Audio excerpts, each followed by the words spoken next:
Hey there ladies, here's a little breakdown of that combination that we did in class on Sunday. We started off with some Maias, and remember Maias are a form of figure eight. Now, a lot of times our figure eights go horizontally, but our Maias actually go vertically. So with our Maias, we're going up with a hip, out, down, and back in. Up, out, down, and back in. So the first part of this combination has an 8 count of Maias, which makes 4 complete figure eights with your hips. I'm going up, out, down, back in. Now, if you're keeping it on that basic level, we're just doing 8 counts of Maias. If you're getting ready to take it up a notch, then we're turning that into an X shape. So when we go out on the first hip, we're going to lean it towards the front. The second hip that goes out is going to go to the back. Now we're going to take this first hip to the back and then second hip to the front. And to make it an 8 count, we need to make that X twice. So we're going front, back, back, front twice. Right, left, right, left, right, left, right, left.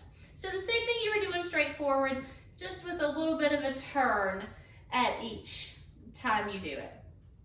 After our Maias, we were doing walking hip circles. And if you're on that lower level, just getting started off, think about how your hip circle goes around your body. And whenever you have a spot where your weight is more to one side, that's where you can pick up the foot of the other side, the free foot. So as you walk with it, you're basically just picking up your foot wherever there's no weight on it. And same in the opposite direction, gotta get your circle going the other way. Now, if you're keeping it on that lower level, you just wanna do an 8 count of the hip circles to one side and then back to the other side. And an 8 count makes 4 complete circles. So it would look like 1, 2, 3, 4, 5, 6, 7, 8. And to the other direction, 1, 2, 3, 4, 5, 6, 7, 8. If we're taking it up a little bit, we're gonna turn on the 4.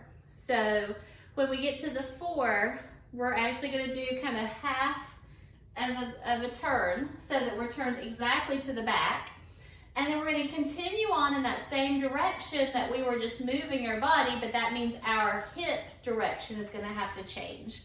So if I'm moving this way and I turn to the back, I'm still moving that way, but now it's my opposite hip. So let me show you what that looks like. 1, 2, 3, 4. Now I'm to the back, and I have to switch hips to continue going. 5, 6, 7, 8.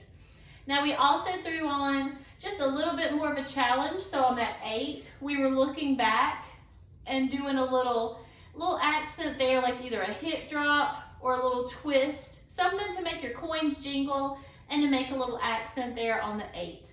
Now we're going to go back in the other direction. 1, 2, 3, 4. Again, the turn on the 4. Continue going the way you were going, but now you've switched hips. 5, 6, 7, 8. So a little accent there. And again, it could be a twist, or it could be a sharp drop, whatever kind of accent you'd like to put on that 8. If you're doing that higher level, perfectly okay just to stick with the circles to the right and the circles to the left. After we've done those circles, then we're going to do some circles with our chest. And keep in mind when we're making a chest circle that we are able to talk and breathe, because we're not using our lungs to be able to do that. We're using those muscles under our chest and also up in the backs of our shoulders to help pull up, especially when it's staying up a little bit longer. Those muscles are engaging back there. So we're going to do whichever direction of circles feels more natural to you, walking with them forward.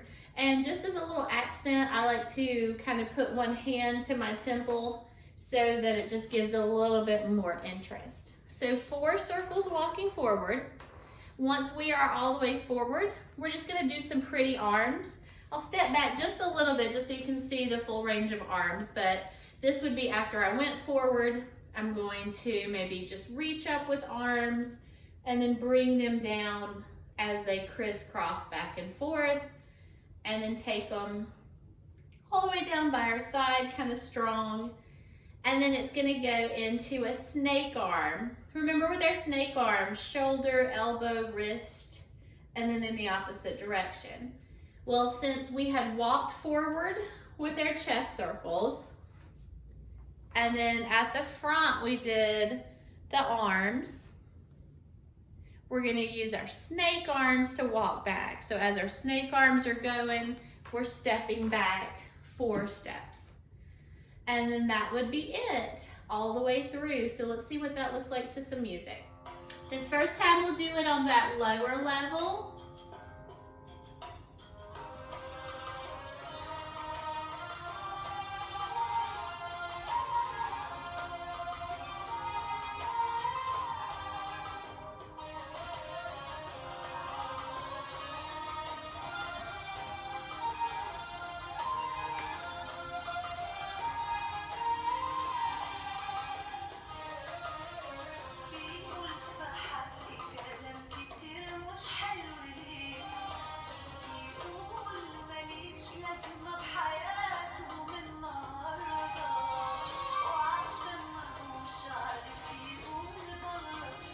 And this time we'll do it on the higher level where we're making the X's and putting the turns into the circle.